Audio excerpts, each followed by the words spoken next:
C'est le moment que certains attendent toute l'année, leur anniversaire. Une journée unique, entourée de proches, rythmée par la coupure du gâteau, suivie de la remise des cadeaux. C'est une occasion spéciale et de reconnaissance.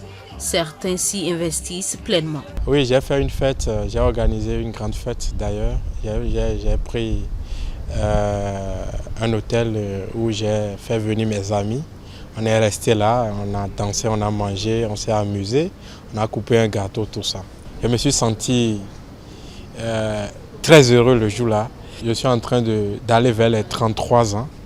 Donc bientôt, je peux encore organiser. Comme lui et pour certains, célébrer cette date, c'est presque une tradition sacrée. C'est un jour très important pour moi parce que c'est le jour de ma naissance, c'est le jour où je suis née. Donc, je me dis, pourquoi en passer de ce jour? Je dois faire quelque chose au moins pour marquer ce jour dans ma vie. Ton jour d'anniversaire, c'est un jour, franchement, tu restes avec les amis ou avec les parents. Après, quand tu es jeune, tu peux aller chiller, tout ça, on boit, tout ça dépend. D'autres, au contraire, préfèrent la discrétion. Ils laissent passer la journée comme n'importe quel autre, loin de l'effervescence. Je n'ai jamais fêté mon anniversaire.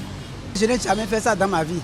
Parce que, comme nous avons dit, il faut être habitué à quelque chose d'abord avant de faire ça. Donc, mes parents aussi n'ont jamais fait ça dans leur vie.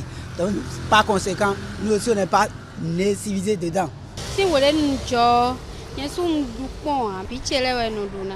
Je ne fête jamais mon propre anniversaire.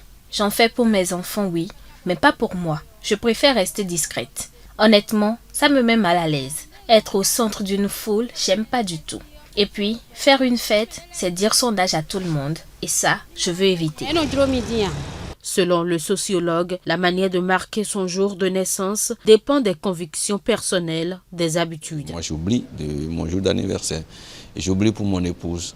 Vous voyez, et ça peut être une parricide pour certains et que ce n'est pas possible. Mais cela ne dénote pas de ce qui est. Parce qu'en temps où, depuis que nous on est nés au village, on n'a jamais fêté l'anniversaire.